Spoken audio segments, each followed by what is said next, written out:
The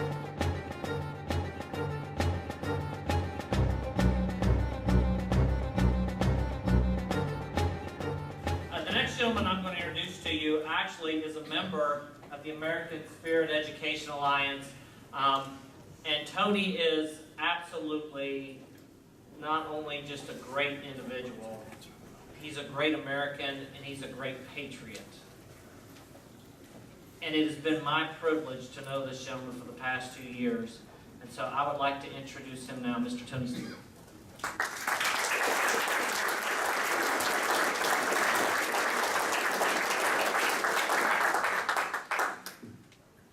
I was very lucky as a young man growing up. I was raised by one of those World War II heroes. My father, well, and my mother. She was in the Women's Army Corps. This next fellow that I want to introduce to tell his story, I met at Mount St. Joseph College, where I teach a course in American Revolution. And he was one of those heroes too. But you may have seen part of his story in a movie. You're thinking, oh man, is this Rambo? Who is it? Yeah, this is Rambo. A real Rambo. Bob was 26 years old when he was in the 8th, I'm going to say this word, Army Air Force, because I'm an Army fan. He was in a B-17 and one of a crew of 10 in one of those heavy bombers that unfortunately Sonia saw from the ground, probably, that did their best to liberate her country and other countries. He was hit. His plane was hit. He was a navigator. He was the guy that reads the compass and tells them how to steer the plane to get back home. They got hit and they nursed this ailing B-17 heavy bomber, trying to get it back home to England. Well, it didn't make it. They made it to Holland, where the plane finally said, I've had enough, guys. I'm going to have to let you down. They were lucky, though. They made contact with the Dutch underground. And for several weeks, they avoided being taken prisoner by the Nazis. However, things led to things, and they got captured by the Nazis. And this gentleman, Second Lieutenant Bob Doolan, Bob Doolan, was put in a stalag. Is that the right word? Stalag. Stalag. The movie, The Great Escape, is the story of that particular prison camp where he was a prisoner of war. No, he didn't know Steve McQueen. He knew guys that were actually heroes. So I'd like to introduce one of my heroes, one of the millions that served in World War II and saved this entire world. Bob.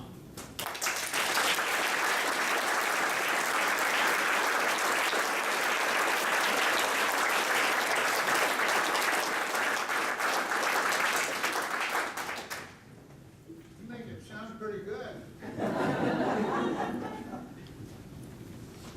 Well, I agree with the start of her talk. I lecture on World War II, and I always start on the cause of World War II. And the Versailles Treaty was one of the main causes of World War II. You should have listened to some other people, Wilson. But anyway, I always wanted to fly. She told you how old. Most of my body is 96 years old.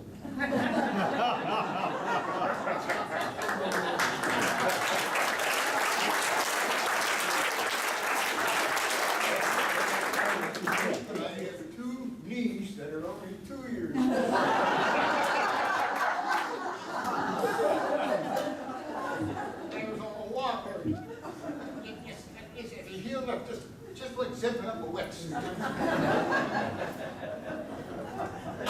I can't jitterbug. But anyway, back to reality. I always wanted to fly, and at that, I didn't go right to college. I went to work, and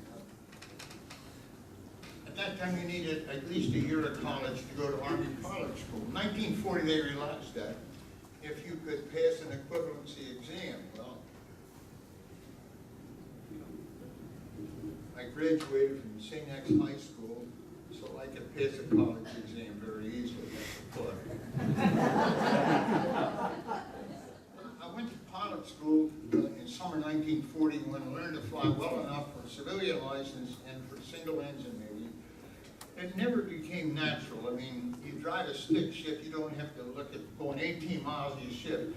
If I'd have had to do a roll in combat, do I do a snap roll or a slow roll? So I went into combat as a navigator. I was fine, so it didn't make any difference. The last mission that I was flying on, this was August 12, 1943. And as he said, we got hit over the Ruhr. Flak. Flak was the biggest enemy. You could shoot back at fighters, but you can't do anything about flak. I got hit from the waist down, just like being stung by a wasp. I mean, flak is a low velocity projectile. It doesn't go in too far. So I got 4 pieces, but the rest of the back of the ship got hit very badly, and the 4 men back there jumped. The intercom was shot out, and their oxygen was shot out, and they were all very badly injured. So they're jumping out one by one, which meant that there were 4 places we were shot down over. Because where each man of these men landed, that's where they said we were shot down. The airplane was not shot down. So we went down to the deck immediately because it's safer down there. And we've got 2 Me-109 fighters, a beautiful German fighter, 1 on each wing. And my wing would be 50 feet out here, maybe 100 feet, and his wing 20 feet. This man is close enough, each one of them are close enough. I can see his goggles, I can see his mustache. And we flew along like that, about 100 feet for, that's better. Anyway, I got to know him pretty well. I didn't shoot it, I had a 50 caliber gun, my top sergeant had one. And we flew along, eventually we're over Holland and we're not going to go any farther. So we crash landed, and the 2 of them didn't straight, but they just did a wing over, and I learned later they went to a nearby air base and landed. We got out of the airplane, there were 6 of us. I was the oldest man on the plane, so I had to sort of take care of the sergeants. We had to leave 1 man there because he was going into shock. And I pointed south and said, Spain is that way. And you're going to say, well, you can't walk to Spain. Well, if you stay at that aircraft, the Germans are going to be there in 5 minutes. So we got shot down at 9:30 in the morning. And we walked all that day. That night, that evening, we're beat. And it's just like a movie. This man comes walking up, pushing a bicycle. I tried to help you. He's for victory. We went to his house. We walked to his house. My co-pilot and the pilot. The 2 gunners had gone another way, all heading south at about 10 miles west of us. And he was with the resistance, and he gave us civilian clothing. Now, you ladies will know what I mean. I had a pink tone-on-tone shirt. I don't know what that is. Beautiful pink, I mean, and a tab collar. That's a cheap Dutch pants. I had just had a pair of handmade boots made by a church in London. I had to give them up, they're beat up old leather shoes. And the next morning, a man with a car came, an Opel, that's a German Buick essentially. And there was a little stove on the back that burned some kind of briquettes, and it made a gas. Not a liquid gas, but a gaseous gas, and the car would run on it. And he took us in, and we got a brief explanation. The escape line was just being set up at that time. It was very primitive. But he took us to a farm, Doolan and I, the Dutch family. And these people were incredibly brave. I mean, the wife would wake up in the middle of the night screaming because he knew what would happen. And he would very calmly say, well, I can't shoot Germans, but I can do this. I'm going to have to move this on up. But anyway, we went south. We would walk. A courier would come and take us down there and the next leg of the journey. And eventually, my pilot got taken first, and about 8-9 days later, a courier came and took my co-pilot and me, and we walked to the next town, and then we got to get on a train, and eventually we got almost to the Belgian border, and we got there and we got word that our pilot had been captured in Paris. He was in the French prison. The 2 gunners had been captured in Belgium, so now it's now September, and it's getting cold in the Pyrenees, so the underground says, well, we'll take you all the way back up to the North Sea, get you a boat, take you the next day. There's a lot in between there, we don't have time for that, but one brief thing. One of the worst things, you're alone in a country where you don't speak the language, even if you, Cincinnati, you're a little Dutch German, but you think everybody is watching you, and because they're all enemies. And we were riding on a train one day. Our courier would be in another car, and there were 2 gentlemen with suits came in with briefcases, and we would act like we would look. They must have important Nazi papers in those briefcases. And noon came, and he opened them up, and he got Blutwurst and Schwarzbrot. We didn't laugh, but it was a relief. But anyway, eventually we got to The Hague, and we get off the train, and I had read a book when I was a child, Hans Brinker and the Silver Skates. The picture was a little Dutch girl in there with pink cheeks, big hat, colorful suit, selling flowers. I get off the train in The Hague. That girl from 15, 20 years ago is there in The Hague selling flowers. And we get on a trolley car. And it was like the old summer cars here, open side.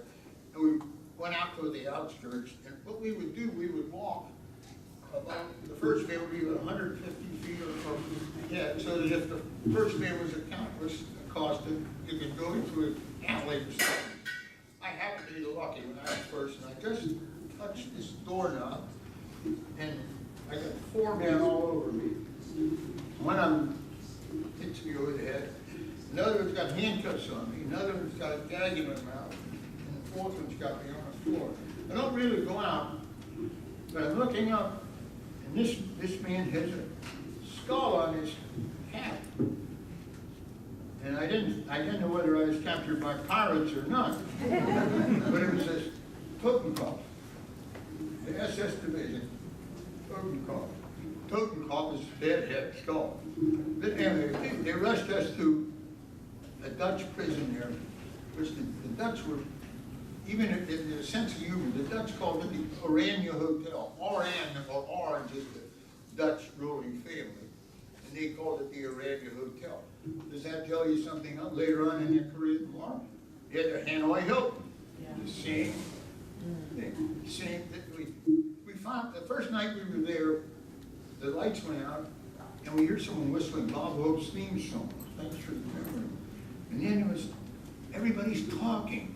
And that was a signal that the guard was out of the corridor. Anyway, we were taken in and questioned by the Gestapo. When he looked at my coat on pink shirt. Is this a new American Air Corps uniform? You're a spy, we can shoot you. And he was right, we'd give up. But anyway, we went round and round for 2 weeks. And I didn't have that much information. It was that important to him. he didn't really care about the war. All he wanted to know was who helped us. He didn't really ask us a single military question. Eventually, they turned us over to the Luftwaffe. The Luftwaffe is the German Air Force. Germans are very methodical. If you were in Air Force, French, Polish, English, Canadian, the German Air Force ran the prison for you. And thank God they did, because we didn't get any more food than the infantry, but we did get a little more respect. And we were sent into Stalag Luft 3, which is on the Polish border. And at that time, it was, I don't know, maybe 1,000 prisoners. Most of them are AF. There's a lot of tunneling going on there. The big thing about tunneling is you got to get rid of the sand. And if you ever taken a sandbox and scraped the top layer, where the sun has dried the sand, it's a different color than wet sand you dig out. So if they did any digging or any construction, we would throw the sand there. In the winter, we would make bags and put them in our trousers with this drawstring. And there were 5 compounds there, except for the ports. We would walk exercising around there and dribble in sand. Dribble up sand. We actually had to build a railroad into it. This tunnel is not, 100 feet long. This tunnel is almost 400 feet long. I did not have anything to do with that tunnel because I was in a compound where we were all Americans. When that tunnel was started, Americans and English and Canadian and French helped dig that tunnel. And that's one thing they couldn't put in the movie, because if they had only British were in the tunnel, Americans wouldn't buy tickets to go to the movie. And the second thing was, in order to get Steve McQueen, you had to let him ride his motorcycle. But all the other things in that tunnel did happen. There were 200 men waiting to get out. Our escape committee was very organized. We had men who could forge a document. We had the United States Plane Park Company made up escape maps for us. And those decks had a map in them. The tax stamp was at an angle. And we knew that if you took that deck and soaked it in water, there was a layer there that would soak off so you could see the map, and you put it together like a jigsaw puzzle, and we were drawing that. Cigarettes, we got cigarettes. We would have starved without the Red Cross. I heard people claim their son had to pay for donuts. If he only needed donuts, he didn't need the Red Cross. Obviously, there are humans running the Red Cross. There might have been some people who did foolish things, but you probably are not going to believe this, the magnitude of the way we do war now. Stalag Luft 3, I was there from October 43 to January 27th, 45. When we left there were 9,000 prisoners there. And these are just the officers off of these airplanes. Our sergeants were in another cabin, and there were 50% more of them. So, imagine anything, Red Cross parcels.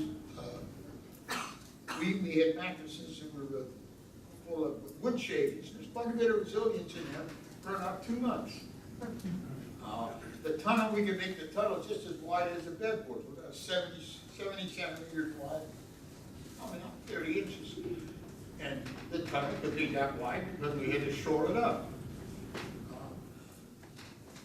There were a lot of all kinds of, we don't have time for that. But anyway, we know exactly what's going on. First of all, we have the German newspaper.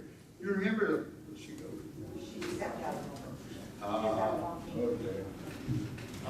Okay. We had the German newspapers, we had the German radio. We actually had a secret radio, we could listen to BBC. We're constantly getting new prisoners in, because when I was started, we could put up maybe 300 bombers. That was spring of 43. By January 45, we could put 1,000 of them in here. So, November 45, we were hungry. Trains couldn't move, we weren't getting, the bulge was on December 16th. We couldn't get Red Cross food. You would wake up in the middle of the night, your mouth was watering because you're hungry. And there'd be 2, 3 men sitting up in the middle of the night talking about restaurants in their town. It might be Smith Switch, Arkansas, you know? And everybody, or how did your wife or your mother fix this? End of November 45, we got 12,000 Red Cross buses. Canadian, English, American. The English Red Cross parcel heading put it. And we ate them. Thinking, well, if they meant last a month, we did. Anyway, January, that was the coldest winter they'd had there for years. The Russians now have into Poland. The Americans now are in Belgium at the bulge. So it's squeezing in on Germany. The Germans, we had heard rumors that Hitler said they'd kill all the American flyers. What, they're going to just abandon us to the Russians, or they're going to execute us? We actually trained some men in hand-to-hand combat. We had to kick over the January 26th, they came in and said, you have to be ready to leave at a 2-hour notice. By that time, I had 2 pair of trousers. My sister had got me a pair over in Fort Thomas. Oh, incident, I never changed my clothes, pants, pinky belt, shirt, for 39 days. They weren't too right. I never got the blood out of my undershorts. But it must not have been too hard or something. But anyway, I had 2 pair of pants. If you tie the end of the legs together, put a rope to the belt, you've got a backpack with 40 pounds in there. So we got the Luftwaffe tried to live up to the Geneva Convention as well as they could. We would have starved without the Red Cross. Our American colonel was flying with us, Delmar Spivey, finest man anybody ever served under. He got the German colonel in charge of the camp to allow us to break into those Red Cross parcels. The Russians were going to get it. So we could get in there. Well, we didn't bring any crackers, but we took ration, chocolate bar, cigarettes. Cigarettes are currency all over the world. And oddly enough, even if you don't smoke, those movies are not exaggerating. If a guy is dying, he'll take a cigarette. I can't explain it. But we put cigarettes, can of corned beef, can of Spam, sugar. We didn't take crackers. We took, that's about it mostly. Dried oranges, we didn't worry about that. But anyway, we made these packs, and January 27th, the Germans come in, and all right, we're going to move. The Russians are only 60 miles away. So, Colonel Spivey, God bless him, the Germans came up to him and said, we have a railroad car for you, Colonel. And he says, well, how many cars do you have? Well, just one for you, and we had a general with us there. And Spivey says, if my men walk, I walk. And he did, he walked. We walked 52 miles in 5 days. The first 3 days in the blizzard, and the second 2 days in snow was melting. But eventually we got to Spremberg, and the first night we were out, there were about 900 of us in our particular camping. We stopped, we walked from 1 o'clock, 28, morning to 28, all night until 3 o'clock the next afternoon. Then we finally got to stop in a little Lutheran church, and we put 500 men in there to sleep everywhere. But we kept walking, and eventually we got to Spremberg, where they put us on trains. And I was really more uncomfortable on train because they put 50 men in a World War I French boxcar in a guard, and there was not a room, you couldn't do anything to stand up. We found some wire in there, and we put hammocks up there so we could take our blanket. But then we could get enough men up here so you could sit. And there was a wooden box over here, it didn't flush. And we were in there for, how much time do I have? But anyway, we were in there for 2.5, 3 days, and they stopped once and bring out their dogs and a machine gun. And 1,000, you walk the other way, Bob. 1,000 men would get out there defecating, and civilians are watching. The Brussels prop here.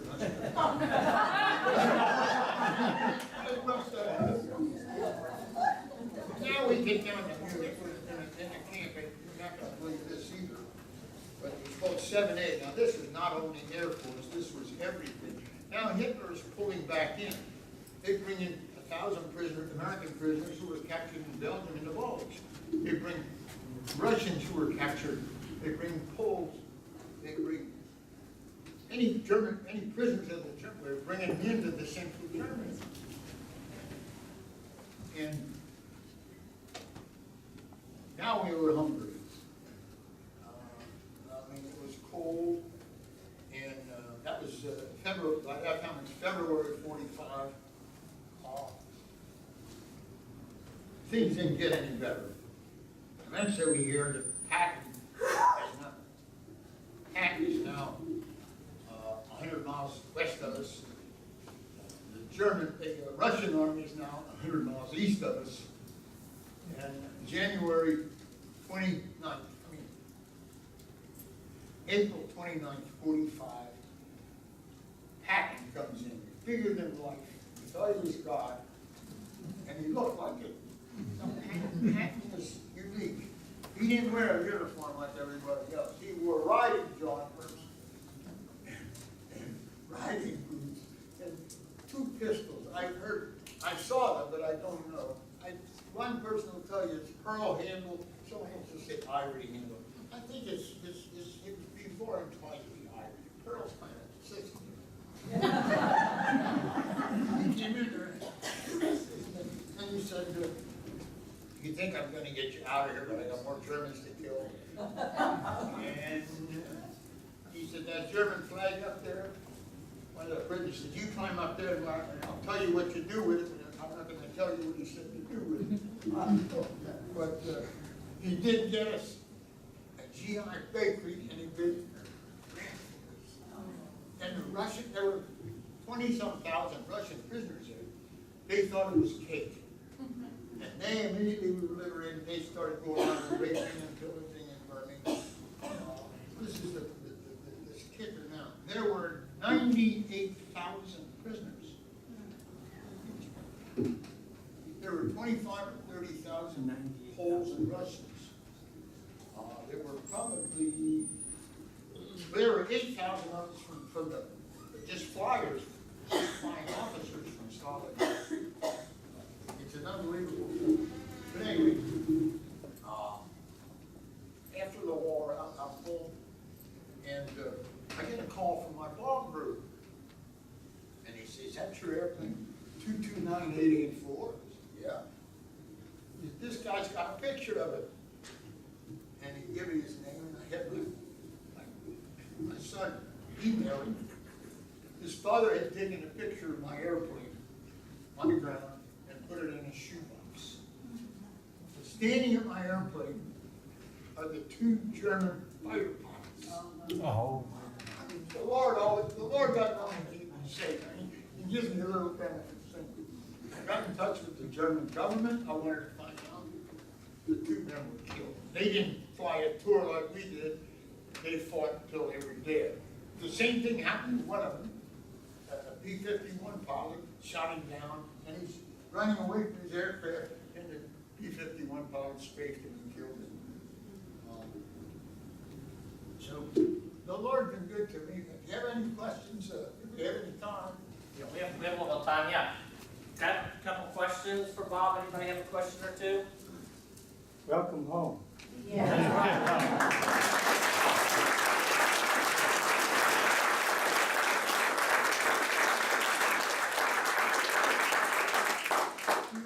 you talk to anyone who's in World War II, Korea, Nam, Kosovo, we were just given a job and we did the best we could. I was lucky, I was flying. I mean, I was doing what I liked. So, wars are not won by heroes, they're won just by ordinary people doing all. You remember the folks who were Wehrmacher? That was Hitler's newspaper. I have a copy of that from. I don't even want to see it. He has been on an honor flight. What was He that? has been on an honor flight to DC. Have you been on an honor flight to DC? Yes, I was lucky. I went first class. There's a group in Springfield. These 7 families donate their motorhomes. We went up one day in a motorhome, stayed in a hotel, all day in Washington, motorhome back, 3 days. It was wonderful. But the one-day trip is great, but some of these World War veterans are getting old. I mean.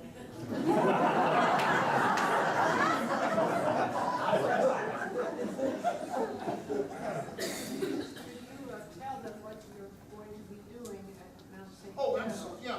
You've heard of Lifeline. Lifeline was a great program from the college, Mount St. Joseph College, for $45. Anyone, I think 55 years or older, can subscribe to any or all of the classes that are given. Some of them are 3 or 4 days, like France or watercolor painting or something. Some of them are like mine, I just do one talk, maybe an hour or 2 hours. And it will be in September, October, early November. I will be talking somewhat the same thing. I want to go one point further. The Geneva Convention is September 1829. It was the governing thing for conduct of war. And part of my talk is whether the Geneva Convention can cope with wars where we can take 1,000 prisoners in one day. It's pretty hard to do that. Just for this one thing, under the Geneva Convention, if a man is wounded so he's not fit for combat, the holding company is required to send him home to his country. All during World War II, there were 2 Swedish ships, the Grips home and the Comes home, did nothing else but back and forth, taking American prisoners from Germany back to America, and German prisoners from America back then. Now, that's fine when you only have 50 prisoners. When you got 100,000, or feeding, or cleaning, I mean, keeping people clean. So I don't have an axe to grind, but there must be a better way to sell an argument. I really appreciate